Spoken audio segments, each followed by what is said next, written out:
नमस्कार बच्चों, आज हम आप लोगों को जो आगामी उत्तर प्रदेश यूपी पेट की परीक्षा होने वाली है उसकी हम आप लोगों को हिस्ट्री क्वेश्चन इंपॉर्टेंट क्वेश्चन बताने जा रहे हैं, जो कि चस्कू प्रकाशन से ये क्वेश्चन हम लिए हैं। तो उम्मीद है कि आप लोग की तैयारी बहुत अच्छी तरह से चल रही होगी। तो हम शुरू करते हैं। आज का पहला क्वेश्चन आपका पहला क्वेश्चन है, निम्न में से कौन सा अन्य मनुष्य द्वारा सर्वप्रथम प्रयोग होने वालों में से था? तो आपका ऑप्शन हो जाएगा ए और उत्तर जौ। चलिए दूसरे क्वेश्चन में, सिंधु घाटी सभ्यता का सबसे महत्वपूर्ण लक्षण क्या था? तो आपका ऑप्शन हो जाएगा ए और उत्तर दग्ध ईंटों से बनी इमारतें। ठीक। आपका तीसरा क्वेश्चन, सिंधु घाटी के लोग डैश से परिचित नहीं थे। तो आपका ऑप्शन हो जाएगा डी, लोहे से परिचित नहीं थे सिंधु घाटी के लोग। चलिए चौथे क्वेश्चन की ओर, लोथल किस युग का ऐतिहासिक स्थल है? तो आपका ऑप्शन हो जाएगा सी, सिंधु घाटी युग से। उत्तर आपका होगा सिंधु घाटी युग से। चलिए पांचवें क्वेश्चन की ओर, सबसे पुराना वेद कौन सा है? सबसे पुराना वेद कौन सा है? तो सबसे पुराना वेद होगा ऋग्वेद। आपका ऑप्शन बी बिल्कुल करेक्ट होगा। चलिए छठे क्वेश्चन की ओर,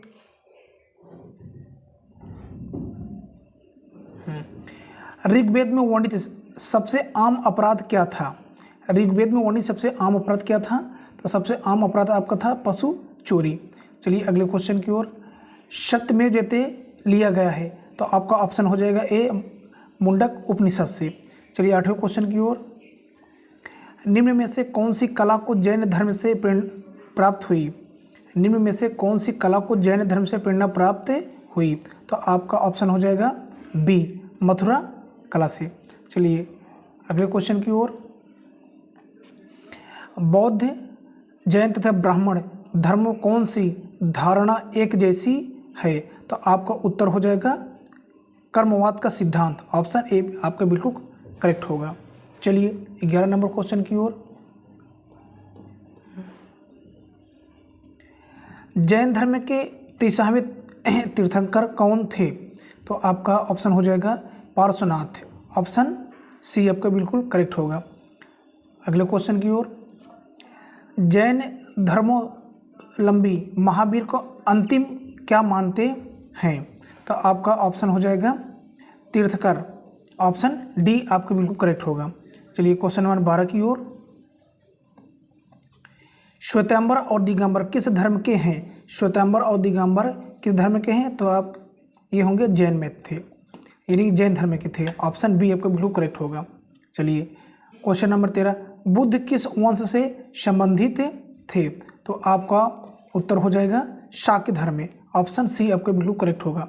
चलिए क्वेश्चन नंबर 15 की ओर, गौतम बुद्ध ने क्वेश्चन नंबर 14, बौद्ध धर्म के संस्थापक कौन थे? तो आपका ऑप्शन डी गौतम बुद्ध है। चलिए 15 क्वेश्चन की ओर, गौतम बुद्ध ने महापरिवार निर्माण कहाँ प्राप्त किया? तो आपका ऑप्शन सी कुशीनगर। तो आपका अगला क्वेश्चन, बुद्ध के उपदेश का संबंध मुख्य रूप से था। तो आपका ऑप्शन हो जाएगा सी, विचार और आचार की शुद्धता। चलिए 17 नंबर क्वेश्चन की ओर, बुद्ध ने अपना पहला उपदेश कहाँ दिया था? तो आपका ऑप्शन हो जाएगा ए, सारनाथ है। चलिए अगले क्वेश्चन की ओर, जीवन कष्टों और दुखों से भरा है यह कथन भगवान बुद्ध का था। Option A. चलिए अगले क्वेश्चन की ओर, जातक कथा संबंधित है। जातक कथा संबंधित है, तो ये गौतम बुद्ध से संबंधित है, यानी बौद्ध धर्म से। चलिए क्वेश्चन नंबर 20 की ओर, मगध साम्राज्य का अंतिम शासक कौन था? तो इसका सही आंसर आपका होगा नाग दशक, जो कि ऑप्शन में नहीं है। ठीक। चलिए क्वेश्चन नंबर 21 की ओर, चंद्रगुप्त मौर्य के दरबार में आने वाला यूनानी राजदूत कौन था? तो आपका ऑप्शन हो जाएगा बी, मेगास्थनीज था। चलिए क्वेश्चन नंबर 22 की ओर, अशोक के अभिलेखों की लिपि है। अशोक के अभिलेखों की लिपि है, तो कौन सी लिपि है? ब्राह्मी लिपि है। ऑप्शन बी आपका बिल्कुल करेक्ट होगा। चलिए, सांची के स्तूप किस शासक ने बनवाया था? तो आपका उत्तर हो जाएगा अशोक शासक, जो कि मध्य प्रदेश में ये पड़ता है। चलिए क्वेश्चन नंबर 24 की ओर। सांची स्तूप इनमें से किस राजा ने बनवाया? तो क्वेश्चन वही फिर से रिपीट हो गया, तो आपका ऑप्शन होगा बी, उत्तर अशोक महान ने। चलिए 25-26 नंबर क्वेश्चन सेम है, इसलिए हम आपको ये नहीं बता रहे हैं, जो कि 23 और 24 बिल्कुल ये मैच खा रहा है। तो आते हैं हम लोग ये अपने क्वेश्चन नंबर 27 की ओर। चलिए, सांची का स्तूप किस राज्य में है? तो ये आपका ऑप्शन हो जाएगा ए, मध्य प्रदेश में। प्राचीन भारत का सबसे पुराना राजवंश है, तो आपका 28 नंबर का ऑप्शन हो जाएगा सातवाहन, जो इसमें पहले से टिक लग गया है। चलिए क्वेश्चन नंबर 29 की ओर। संगम साहित्य भारत के किस राज्य से जुड़ा है? संगम साहित्य भारत के किस राज्य से जुड़ा है? तो आपका ऑप्शन हो जाएगा बी, तमिलनाडु से। चलिए क्वेश्चन नंबर 30 की ओर। संत थॉमस केरल कब पहुँचे? तो ये 52 ईस्वी में केरल पहुँचे थे संत थॉमस। ऑप्शन सी आपका बिल्कुल करेक्ट होगा। चलिए क्वेश्चन नंबर 31 की ओर। किसके शासन काल को प्राचीन भारत का स्वर्णिम काल कहते हैं? तो आपका उत्तर हो जाएगा ए, यानी कि ऑप्शन ए, उत्तर गुप्त शासन काल को क्या बोला जाए, स्वर्णिम काल कहा जाता है। चलिए क्वेश्चन नंबर 32 की ओर। निम्नलिखित में से भारतीय नेपोलियन किसे माना जाता है? तो आपका ऑप्शन बी, और उत्तर समुद्रगुप्त को माना जाता है। चलिए क्वेश्चन नंबर 32 की ओर। मेघदूत के लेखक हैं, तो मेघदूत के लेखक कौन है? Option B, Kalidas. कौन होंगे? कालिदास। चलिए क्वेश्चन नंबर 34 की ओर। मुद्रा राक्षस के लेखक कौन है? तो मुद्रा राक्षस के लेखक आपके विशाखा दत्त हैं। आपका ऑप्शन बी बिल्कुल करेक्ट होगा। चलिए साथियों अगले क्वेश्चन की ओर। आर्यभट्ट था एक प्रसिद्ध, 35 नंबर आपसे पूछ रहा कि आर्यभट्ट था एक प्रसिद्ध, तो खगोलवेता था। ऑप्शन सी आपका बिल्कुल करेक्ट होगा। चलिए क्वेश्चन नंबर 36 की ओर।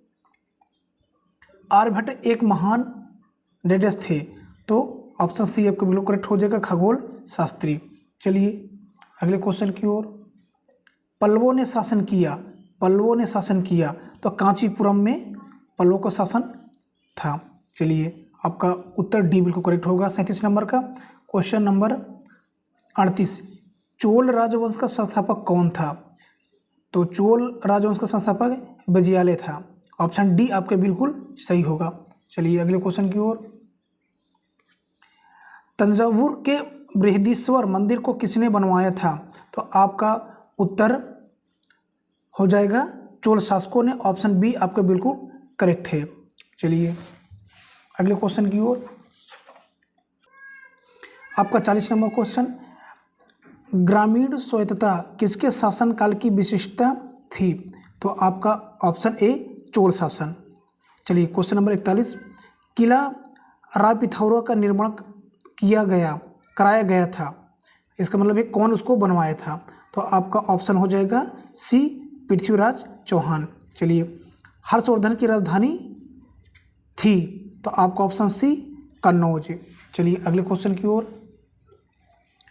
क्वेश्चन नंबर है 43। भारत में इस्लाम धर्म का आगमन सर्वप्रथम किसके माध्यम से हुआ? तो आपका ऑप्शन हो जाएगा सी, अरबों शासकों। आपका बिल्कुल करेक्ट उत्तर होगा। चलिए क्वेश्चन नंबर 44 में। भारत के प्रथम सूफी संत कौन थे? तो ऑप्शन डी, उत्तर ख्वाजा मोइनुद्दीन चिश्ती। चलिए क्वेश्चन नंबर 45 की तरफ चलते हैं हम लोग। 13वीं शताब्दी में राजस्थान में माउंट आबू में प्रसिद्ध दिलवाड़ा मंदिर किसने बनवाया था? तो आपका उत्तर हो जाएगा तेजपाल, और ऑप्शन डी आपका बिल्कुल करेक्ट होगा साथियों। चलिए क्वेश्चन नंबर 46 की तरफ। दक्षिण भारत को विजय करने वाला पहला मध्यकालीन शासक कौन था? तो आपका उत्तर अकबर, और ऑप्शन डी आपका बिल्कुल सही आंसर होगा। चलिए क्वेश्चन नंबर 47 की ओर। निम्न में से किसके साथ श्री कृष्णदेव राय के मित्रवत संबंध थे? तो आपका ऑप्शन हो जाएगा सी, पुर्तगालियों के साथ है। चलिए क्वेश्चन नंबर 48 की तरफ है। हजारा रामास्वामी मंदिर और विठल स्वामी मंदिर का निर्माण कराया गया था, तो आपका ऑप्शन हो जाएगा कृष्णदेव राय ने। हजारा स्वामी मंदिर हजारा रामस्वामी मंदिर कौन बनवाया था, और विट्ठल स्वामी मंदिर, ये दोनों मंदिर आपका कृष्णदेव राय ने बनवाया था। चलिए क्वेश्चन नंबर 49 की ओर। विजयनगर साम्राज्य के अवशेष डेडेस में पाए जाते हैं, तो ये अवशेष कहाँ पाए जाते हैं आपसे यही पूछ रहा है, तो आपका उत्तर हो जाएगा हम्पी में पाया जाता है। ऑप्शन सी आपका बिल्कुल करेक्ट होगा। क्वेश्चन नंबर 50 है, वह इतालवी यात्री जिसने विजयनगर साम्राज्य का अत्यंत प्रशंसात्मक विस्तृत वर्णन किया है वह है, आपका उत्तर हो जाएगा निकोलो कोंटी, निकोलो कोंटी। चलिए क्वेश्चन नंबर 51 की ओर। मुगल लोग कौन थे, मुगल लोग कौन थे, तो मुगल लोग क्या थे, चगताई तुर्की थे। ऑप्शन डी आपका बिल्कुल करेक्ट होगा। चलिए 52 की ओर। प्रसिद्ध चित्रकार मीर सैयद अली चित्रकारी हेतु किस मुगल शासक के सहयोगी थे, तो आपका उत्तर होगा हुमायूं। ऑप्शन डी आपका बिल्कुल करेक्ट होगा। चलिए क्वेश्चन नंबर 53 की ओर। दिल्ली स्थित प्रसिद्ध हुमायूं के मकबरे का वास्तुकार कौन था, तो आपका उत्तर हो जाएगा Mirach Mirza Ghiyath. Option A आपका बिल्कुल करेक्ट होगा। चलिए क्वेश्चन नंबर 54 की ओर। निम्नलिखित में से कौन सा मुगल सम्राट अशिक्षित था, तो आपका उत्तर बी बिल्कुल करेक्ट होगा। ऑप्शन बी और उत्तर अकबर आपको होगा। चलिए इनमें से कौन से भेदभावपूर्ण कर को सम्राट अकबर ने 1564 में समाप्त किया, तो जजिया कर को, आपका उत्तर जजिया और ऑप्शन सी आपका बिल्कुल करेक्ट होगा। चलिए 56 की ओर। दिल्ली के लाल किले में मोती मस्जिद का निर्माण किसने करवाया था, तो औरंगजेब ने ये दिल्ली के लाल किले में मोती मस्जिद का निर्माण कराया था, तो आपका ऑप्शन ए और उत्तर औरंगजेब होगा। चलिए क्वेश्चन नंबर 57 की ओर। अकबर के दरबार में सुप्रसिद्ध कवि कौन था, अकबर के दरबार में सुप्रसिद्ध कवि कौन था, तो रहीम आपका बिल्कुल करेक्ट आंसर होगा। चलिए क्वेश्चन नंबर 58 की ओर। इबादत खाने का निर्माण किस मुगल शासक ने करवाया था, तो अकबर ने इबादत खाने का निर्माण कराया था। चलिए क्वेश्चन नंबर 59। रामचरितमानस के लेखक तुलसीदास निम्न में से किस शासक के समकालीन थे, तो अकबर के समकालीन थे। क्वेश्चन नंबर आपका 59। हल्दी घाटी के युद्ध सन 1576 में किनके बीच लड़ा गया था, तो महाराणा प्रताप और अकबर के बीच में हल्दी घाटी के युद्ध 1556 में लड़ा गया था। चलिए क्वेश्चन नंबर 61 की ओर। लीलावती प्राचीन भारत के बृहद वृत्तांत किससे संबंधित है, तो ये संबंधित है गणित से, यानी लीलावती किससे संबंधित है, गणित सब्जेक्ट से संबंधित है। चलिए अगले क्वेश्चन की ओर। वह मुगल शासक कौन थे जिन्होंने आत्मकथा लिखी, तो आपका उत्तर हो जाएगा बाबर और जहांगीर दोनों ने अपनी आत्मकथा लिखी, तो आपका बिल्कुल करेक्ट ऑप्शन क्या होगा, ए होगा। चलिए क्वेश्चन नंबर 63 की ओर। शेरशाह सूरी का मकबरा कहाँ है, तो आपका ऑप्शन ए और उत्तर सासाराम में शेरशाह सूरी का मकबरा है। चलिए फतेहपुर सीकरी किस राज्य में है, तो उत्तर प्रदेश में है, तो आपका ऑप्शन हो जाएगा ए। चलिए क्वेश्चन नंबर 65 की ओर। पेशावर से कोलकाता तक की प्रसिद्ध ग्रांड ट्रंक रोड का निर्माण इन्होंने करवाया, तो आपका ऑप्शन यहाँ पर ए है अलाउद्दीन खिलजी, बी है मोहम्मद बिन तुगलक, और उसके बाद आपका है बलबन, और डी आपका शेरशाह सूरी। तो इस प्रकार से आपका आंसर हो जाएगा डी शेरशाह सूरी। चलिए क्वेश्चन नंबर है 66 की ओर। किसने ओरछा के चतुर्भुज का मंदिर का निर्माण कराया, तो बुंदेला राजपूतों ने ओरछा के चतुर्भुज का निर्माण कराया, तो इस प्रकार आपका ऑप्शन बी बिल्कुल करेक्ट होगा। चलिए क्वेश्चन नंबर 67 की ओर। सिखों के तीसरे गुरु थे, सिखों के तीसरे गुरु थे, तो आपका ऑप्शन हो जाएगा गुरु अमरदास, आपका बिल्कुल करेक्ट आंसर होगा। चलिए क्वेश्चन नंबर 68 की ओर। गुरु गोविंद सिंह जी की जन्मभूमि है, गुरु गोविंद सिंह की जन्मभूमि है, तो पटना आपका बिल्कुल करेक्ट उत्तर होगा, जो कि पूरा नाम इसका पाटलिपुत्र था, पटना का, जो कि बिहार की राजधानी पटना है। चलिए क्वेश्चन नंबर 69। खालसा पंथ की स्थापना किसने की, खालसा पंथ की स्थापना किसने की, तो गुरु गोविंद सिंह ने खालसा पंथ की स्थापना की। आपका ऑप्शन सी बिल्कुल करेक्ट होगा। चलिए क्वेश्चन नंबर 70 की ओर।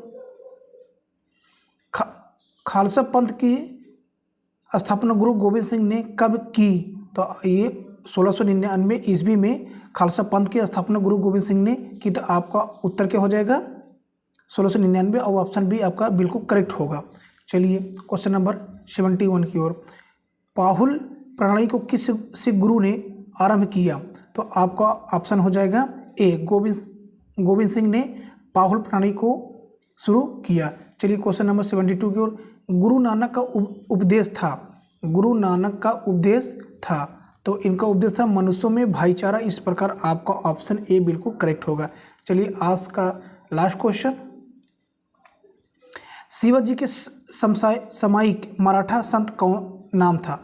शिवाजी के समसामयिक मराठा संत का नाम था, तो उनका नाम था संत तुकाराम। दोस्तों ये जो हम वीडियो बनाए हैं आपके यूपी पेट के लिए बहुत ही लाभदायक होगा, और इसमें से एक क्वेश्चन तो फिक्स है आना।